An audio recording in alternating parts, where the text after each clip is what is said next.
Let's stick with the semiconductor industry after the stocks did lead the sell-off that we saw on Tuesday. As Maddie mentioned, NVIDIA losing nearly $110 billion in market cap. What's the outlook for the broader sector? Here to discuss, we want to bring in Christopher Danely. He is Citi's head of U.S. Semiconductor Research. Chris, it's great to have you here back on Yahoo Finance with us. I guess give us a sense of what your outlook is right now for the chip landscape, because we did certainly see a lot of optimism following Micron's report. We saw shares move exponentially higher, and yet here we are just about a week later, and we're in this downward trend. So what does that signal to us? Yeah, I mean, semis have always been quite a volatile space. I think it's still one of the best sectors on the year in terms of performance. And what happened in the last couple of days was you had this big slew of automotive data points that were very negative. Same thing happened last quarter. A bunch of the automotive OEMs, BMW, Volkswagen, and some of the supply chain talked about lower sales. We had that last quarter as well. And so we think that there is some more weakness coming from the automotive space in semis. It's like 10 to 15% of the semiconductor sector, so not an insignificant part. And then you contrast that with the AI realm. Micron, one of the leading AI companies, reported last week, lots of upside there. Obviously, NVIDIA, AMD, they've all been reporting upside. So it's like this push-pull. AI is now about 30% of semis, so that's clearly leading the charge. And, like I said, the semis are still up, I think, 25-30% on the year. So it's a pretty decent year. It's just, there's some volatility. There's some parts that are good and some parts that are not so good. So given what you said about the degree of the semi space that is reliant on the broader AI story, I'm curious from your perspective how individual companies like Tesla could impact the semi space moving forward. The CEO of NVIDIA, Jensen Huang, saying on Yahoo Finance's air that he's excited about Tesla's self-driving capabilities moving forward, and therefore that kind of partnership between those two names. What does that tell you about the relationship? And I guess, can you just give our audience some context about why it is that a company like Tesla and some of those chips names might be linked in terms of performance?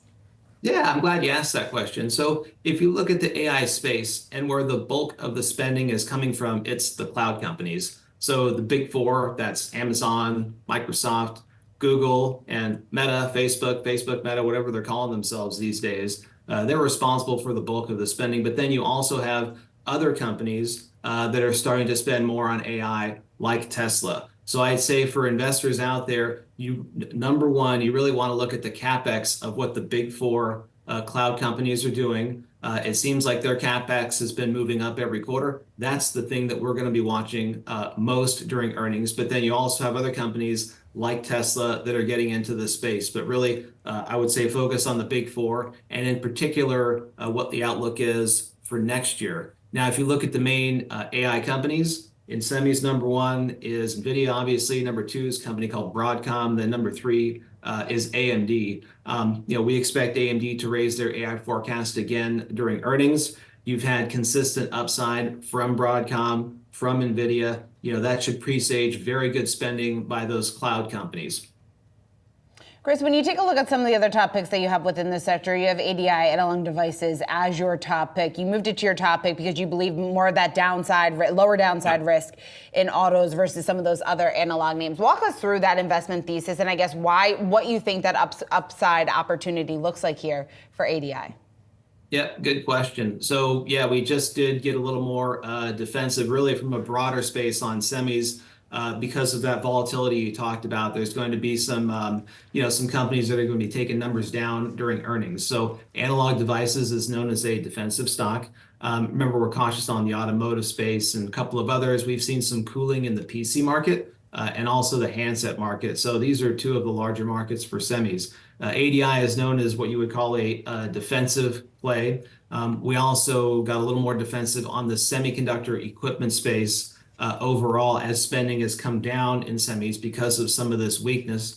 ADI does have some automotive exposure, but it is lower than some of the other analog companies that we think there's going to be some weakness. ADI has always been known as a defensive stock. Also, ADI just reported they're on an off quarter. So if there is any downside out there, then you would think that that would be incorporated into their guidance. They also have some of the largest exposure to the industrial end market. You contrast industrial versus automotive. Industrial space and semis had a massive correction. On average, those revenues were down 35–40% across the board. ADI, by virtue of their large exposure to industrial, we've seen that sector recover over the last couple of quarters. We think it's going to continue to recover into next year. That should benefit analog devices. So we see that as having some of the most earnings upside in semis over the next 6 to 12 months. Obviously not as much as the AI names. We've got buys on NVIDIA and AMD and Broadcom and all your buddies there in the AI space. But we just wanted to go a little more defensive for now, and that's why we elevated analog devices. Christopher, just want to end by getting a sense of a potential competitor in the space, Cerebras Systems filing to IPO, the first chips maker to do so. Do you think that there's any risk to market share for an NVIDIA and for a name you cover, AMD? Well, we're on that deal, so I can't really comment on it for now. But what I would say is, in terms of the AI market, we think it's going to be $400 billion in a few years. So there is plenty of room for folks to benefit. And if you look at the top three AI names that I mentioned before, NVIDIA, Broadcom, AMD, I mean, you could even add Micron in there as far as memory goes. All of them have seen spectacular growth this year. We think they're going to grow well into the next couple of years. So there's plenty of room for folks to benefit from the AI space. If you look at the amount of capex, by the way, that these cloud companies are spending, it's $30, $40, $50 billion each for the cloud companies, and it's growing at anywhere from 10 to 20, 25% per year. So there's plenty of room for multiple semi companies to benefit from AI. All right, Christopher. I guess even the electric companies too. I guess in the electric companies too. Thanks for tap dancing around that with me. I really appreciate it. Christopher Danley, Citi's head of U.S. Semiconductor Research.